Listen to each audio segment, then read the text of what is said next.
Tonight's guest is a ghost host from Lantern Tours, one of Australia's top ghost tour companies. Please welcome Jason Ralphs. Yeah. How you doing, Jason? Yeah, pretty good. How are you doing? Excellent. I love the term ghost host.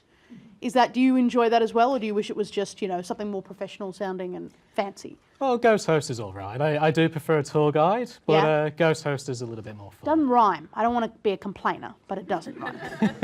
All right, fine. So when did you what drew you to become a ghost tour guide? Well, I grew up in the UK. It probably gives it a little bit away. I come from a little village between Crewe and Sandbach in Cheshire, and it was a place that was full of folklore, lots of different ghost stories. And what you found with them is that they're usually tied to some pretty horrible people from the past or horrible things that would happen. They were more like warnings to people. Moved to Australia, lived in Perth for a little while, and then when I moved to Melbourne, I completely fell in love with the place. There's so many old buildings around the city, there's so much to get the imagination going, and definitely has quite a bleak history as well. Yeah, I think that's probably true. So what when you do these tours, how much are you believing in them? Are you a skeptic or are you a true believer? Well, I would say I'm around 50-50 or so. Okay. The main reason I say that is that I try and be skeptical. But I've had so many, I suppose, strange experiences on the tour, and I've heard so many stories from people on the tour as well, from the general public. Some of them have given me nightmares quite badly.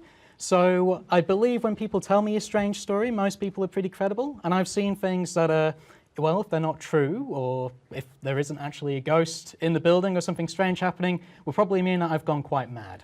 Wow. Well, tell us about one of those. Tell me about a time when you thought you were going mad. All right, well, this happened quite recently. So one of the places where Lantern does tours is Pentridge Prison. And Pentridge, it's a bit like the old Melbourne Jail. You have 3 tiers, and the exit is on the 2nd tier. Now, at the end of the tour, we let people walk around for around 15 minutes, then we blow a whistle, everyone has to leave, and our job is to sort of close all of the doors and the division that we're in.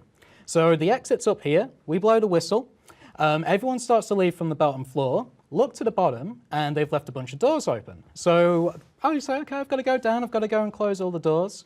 I'm the only person left in the division at the time. I walk to the end of the division on the 2nd floor, go down the steps, every single door's closed. Yeah, I don't love that. I wasn't annoyed, it was very helpful. It saved me around 30 seconds of the job.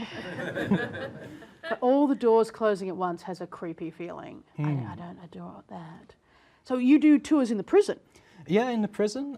We also do Williamstown as well, old homesteads like the one in Altona. And then, of course, there's the old city tour that we do as well. Yeah, right. So what are the stories in the prison that turn into ghost stories?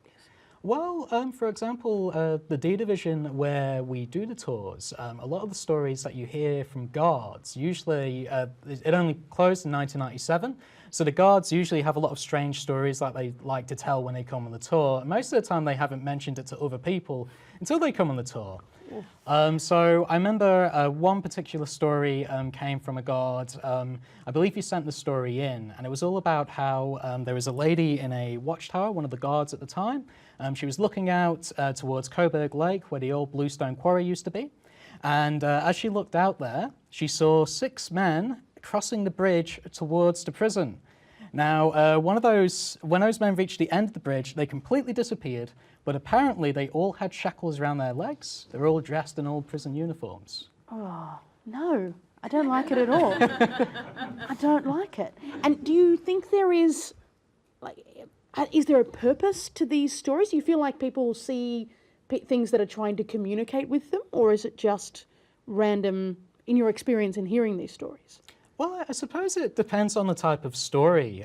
When you hear a story from someone who honestly believes themselves that they've had a very strange experience, then most of the time there isn't really a moral to it, other than they went back home and they saw something strange one day. Yeah. But when it comes to stories like the stories you have in Melbourne of people going down laneways, bumping into strange women in white whilst they're down there, those figures usually are tied to horrible things that happened in the past and terrible things that happened to people. So in a lot of ways, I'd say the purpose, in a folklore sort of way, is, I suppose, as a bit of a warning to remind us of how terrible things can get if we're not careful, and to remind us of how bleak things used to be. Yeah, I like it. So tell me, and this is something I've actually been meaning to check up with someone, do you have any experience in exorcism? Because we actually do have a ghost that appears in this studio. He looks like a well-dressed man from like the 1930s. And we can talk to him, but he never manages to communicate back to us. It's really... Look, there he is. See, how can we get rid of him? No? Well, what I'd recommend doing. Yeah. I was doing a tour one night. We actually do sleepovers sometimes. Oh my God, people no. spend money to stay in prisons these days. No. But I was up on the third floor there at Pentridge, and I felt a massive slap against my chest. So I just realised my microphone, so I probably gave Yep. someone a massive headache. But I felt extremely sick. I went back home. And I'd been up for 24 hours. I told my fiance what happened. There's a big twist. Somehow I have a fiance. Somehow I went to bed. I'd been up really late. She could hear people walking around the apartment. She could hear them talking. And my phone kept on going off, but when she got to it, it would switch itself off. There was no record anyone called. I went to work the next day. At the time, my day job was booking people into weddings. I just wanted to do something more miserable on the weekends.